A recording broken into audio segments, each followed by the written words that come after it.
Hi అండి, welcome to Ayush TV. నేను doctor Sindhu కంచుకోట, నాస్ట్రోపతి డాక్టర్. ఈ రోజు మన టాపిక్ స్ట్రెస్ గురించి తెలుసుకుందాం. అసలు లైఫ్ అంటే ఏంటి? మనం లైఫ్లో దేని గురించి పరిగెడుతున్నాం? ఒక సైడ్ ఫైనాన్షియల్ బర్డెన్, ఇంకొక సైడ్ హెల్తీగా ఉండాలనే తపన. రెండింటిని ఒక దగ్గర పెడదామంటే ఏదో ఒకటి మిస్ అయిపోతుంది. ఒకప్పుడు జనరేషన్ వాళ్ళు, మన ఫాదర్స్ జనరేషన్ వాళ్ళు ఒకటే చెప్పేవాళ్ళు, మా జనరేషన్ లో అసలు మాకు ఏది దొరికేది కాదు, మేము స్కూల్స్కి వెళ్ళాలన్నా చాలా దూరం ట్రాన్స్పోర్ట్ చేసేవాళ్ళం, మాకు టైంకి ఫుడ్ ఉండేది కాదు, డైలీ 2 టైమ్సే తినేవాళ్ళం, అయినా మేము ఫిట్గా ఉన్నాం, టెన్షన్స్ లేకుండా ఉన్నాం, హ్యాపీగా నిద్ర పట్టేది. మీ జనరేషన్ వాళ్ళకి అన్ని నోటి దగ్గరకు వస్తున్నా కూడా ఎక్కడి నుంచి ప్రాబ్లం వస్తుంది? అసలు మీకు అసలు ప్రాబ్లమే అక్కడ నుంచి వస్తుంది. అన్ని నోటి దగ్గరకు వచ్చేస్తున్నాయి. ఏదున్నా ఫుడ్ డెలివరీ కానీ అన్ని డోర్ డెలివరీ వరకు వచ్చేస్తుంటే జంక్ సైడ్ ఎక్కువ వెళ్ళిపోతున్నాం. అప్పుడు జంక్ దొరకడమే కష్టమైంది, తినడం కష్టమైంది. ఇప్పుడు ఈజీగా దొరికేస్తుంటే అన్ని తిని ప్రాబ్లమ్స్ రాక ఇంకేం వస్తుంది? మన కంటి ముందు ఉన్నది దాటి హెల్దీగా వెళ్ళడానికి మనకి ఇంకా ఎక్కువ కష్టం అవుతుంది. అప్పుడు వాళ్ళ ప్రాబ్లమ్స్ ఫిజికల్ స్ట్రెస్ ఉండేది వాళ్ళకి, అంటే వాళ్ళు పని చేయడం కానీ వాళ్ళకి ఏది దొరకాలన్నా కష్టపడే వాళ్ళు. ఇప్పుడు మనకి మెంటల్ స్ట్రెస్ ఎక్కువ అవుతుంది. అన్ని దొరికినా ఇంకేదో కావాలి, ఇంకేదో చేయాలి, మన లైఫ్ ఇది కాదు, ఇంకా సంథింగ్ ఇంకా ఇంకా ఇంకా అచీవ్ చేయాలి అన్న మానసిక ఒత్తిడి ఇంకా ఎక్కువ అవుతుంది. అక్కడ నుంచి స్ట్రెస్ స్టార్ట్ అవుతుంది. స్ట్రెస్కి డిఫరెన్స్ తెలియదండి. అంటే మనకు ఫిజికల్ స్ట్రెస్ ఇస్తున్నామా, మెంటల్ స్ట్రెస్ ఇస్తున్నామా అని దానికి తెలియదు. రెండు ఒకలాగే మన బాడీలో ఇంపాక్ట్ చూపిస్తుంది. ఇప్పుడు ఎగ్జాంపుల్, స్ట్రెస్ వచ్చినప్పుడు మన బాడీ అసలు ఏం చేస్తుంది, అసలు స్ట్రెస్కి మన బాడీ ఎట్లా రియాక్ట్ అవుతుంది? ఎగ్జాంపుల్, మనం స్ట్రెస్ అవుతున్నాం అనుకోండి, మన బాడీలో బ్రెయిన్కి స్ట్రెస్ ఇవ్వగానే బ్రెయిన్ కిడ్నీ మీద ఒక చిన్న గ్లాండ్ ఉంటుందండి, అడ్రినల్ గ్లాండ్ అని చెప్పి, దాని నుంచి కార్టిసాల్ని రిలీజ్ చేస్తుంది. కార్టిసాల్ వచ్చి ఆల్రెడీ మన బాడీ స్ట్రెస్లో ఉంది కాబట్టి మన బాడీకి హెల్ప్ చేయడానికి బాడీలో ఉన్న గ్లూకోజ్ మొత్తం తీసుకొచ్చి బ్లడ్ లో పెట్టేస్తుంది. అంటే మన బాడీ గ్లూకోజ్ ని యూజ్ చేసుకొని ఆ స్ట్రెస్ ని తగ్గించుకుంటాం, ఏదైనా వర్క్ చేస్తాం.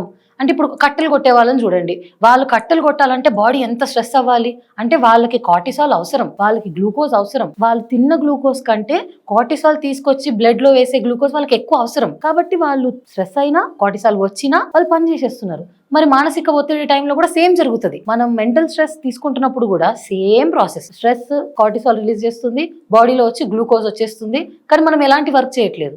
ఆ గ్లూకోజే కన్ఫ్యూజ్ అయిపోతుంది, నేను అసలు ఎందుకు వచ్చాను, ఏం వర్క్ చేయాలి, ఇప్పుడు వర్క్ లేదు అని.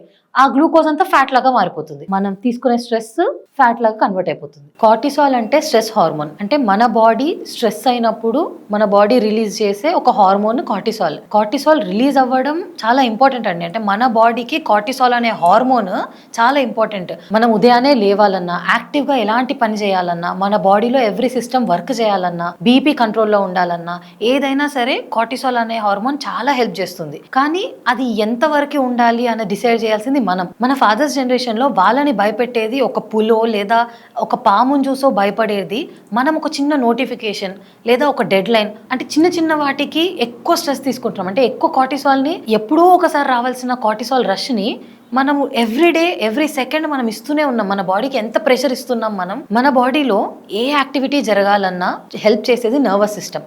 అందులో 2 టైప్స్ ఉంటాయండి. ఒకటి sympathetic nervous system, 2 parasympathetic nervous system. Sympathetic nervous system అనేది మన వెనకాల ఉంటుంది, పారాసింపాథెటిక్ అనేది మన ముందులో ఉంటుంది. మనం ఏ యాక్టివిటీ చేయాలన్నా, మనం ఏదైనా యాక్టివ్గా ముందుకెళ్ళి పని చేయాలి, అలర్ట్గా ఉండాలి అని మనల్ని చేసేది సింపాథెటిక్ నర్వస్ సిస్టమ్. ఏదైతే మన స్పైన్లో ఉంటుందో, మనం రెస్ట్ తీసుకోవాలి, టెన్షన్ తీసుకోవద్దు, ప్రశాంతంగా ఉండాలి, దానికి హెల్ప్ చేసేది మన పారాసింపాథెటిక్ నర్వస్ సిస్టమ్ మనకు ఫ్రంట్లో ఉంటుంది. కాబట్టి మనకి కార్టిసాల్ రిలీజ్ చేయాలన్నా, స్ట్రెస్ అవ్వాలన్నా, అలర్ట్ అవ్వాలన్నా, టెన్షన్ అవ్వాలన్నా మన స్ట్రెస్ అయ్యేది సింపాథెటిక్ నర్వస్ సిస్టమ్. ఫస్ట్ దాన్ని కామ్ చేయాలి. అంటే వెనకాల నుంచి వస్తుంది యాక్టివిటీ అని మనకు ఒక అర్థమైంది కదా. వెనకాల ఉన్న సింపాథెటిక్ నర్వస్ సిస్టమ్ని కామ్ చేయాలి. అంటే ఫ్రంట్ బెండింగ్ చేయడం, ఫ్రంట్ బెండింగ్ ఆసనాస్ ఉంటాయండి, బాలాసన్ కానీ శశాంకాసన్ కానీ. అంటే ఇట్లా ఫ్రంట్ బెండింగ్ ఆసనాస్ చేయడం వల్ల మనం కామ్ అవుతాం. మనం పారాసింపాథెటిక్ యాక్టివిటీని ఇంప్రూవ్ చేస్తూ సింపాథెటిక్ యాక్టివిటీని తక్కువ చేస్తే కార్టిసాల్ని మనం కంబైట్ చేయొచ్చు, అంటే దాని నుంచి మనం జయించవచ్చు. అన్నిటికంటే ముందు మనకి స్ట్రెస్ వచ్చింది, యాంగ్జైటీ వచ్చింది, ఏదైనా ఒక టెన్షన్గా ఉన్న సిచ్యువేషన్ ఉంది, మనం హ్యాండిల్ చేయలేకపోతున్న ప్రాబ్లమ్స్ వచ్చాయనుకోండి, మన సింపాథెటిక్ సిస్టమ్ ఏదైతే మన స్పైన్లో ఉంటుందో అది ఇలా యాక్టివేట్ అయిపోతుంది. ఫస్ట్ దాన్ని ఆపాలి, ఫస్ట్ దాన్ని కామ్ చేయాలి. ఏ సినిమాలోనో చూడండి, ఏ హీరో అయినా ఒక స్ట్రెస్ఫుల్ కండిషన్లో ఏదైనా ఒక ఫుల్ ఫైట్ తర్వాత ఫస్ట్ వెళ్ళేది షవర్. ఒక షవర్లో వెళ్ళి తను కామ్ చేసేది తన స్పైన్ని. ఏ ఆలోచనలు రావాలన్నా, ఏం చేయాలన్నా ఫస్ట్ షవర్ కింద వెళ్ళి తను కామ్ చేసుకుంటాడు. అంటే ఫస్ట్ కామ్ చేయండి. మీ సింపాథెటిక్ సిస్టమ్ని, ఏదైతే స్ట్రెస్కి కారణం అవుతుందో దాన్ని ఫస్ట్ కామ్ చేయండి. Second, parasympathetic system. కామ్ చేసే సిస్టమ్ అని చెప్పాను కదా, పారాసింపాథెటిక్ సిస్టమ్ని యాక్టివేట్ చేయండి. అంటే డీప్ బ్రీత్ చేయడం కానీ, మౌత్ బ్రీతింగ్ చేయడం కానీ, ఫ్రంట్ బెండింగ్ చేయడం కానీ, అలాంటివి చేస్తే కొంచెం మనం స్ట్రెస్ని ఆపొచ్చు. అంటే స్ట్రెస్ని కొంచెం మనం హ్యాండిల్ చేయొచ్చు. ప్రాబ్లమ్ని ఫేస్ చేసే ధైర్యం మనలో వస్తుంది. తర్వాత లాంగ్ టర్మ్లో ఎలాంటి ఫుడ్ తినాలి, ఏం చేయాలి, ఇంకా ఎలాంటి కార్టిసాల్ తగ్గించడానికి ఏమేం చేయొచ్చు తర్వాత తెలుసుకుందాం. మిగతా వీడియోస్ కోసం సబ్స్క్రైబ్ టు ఐష్ టీవీ.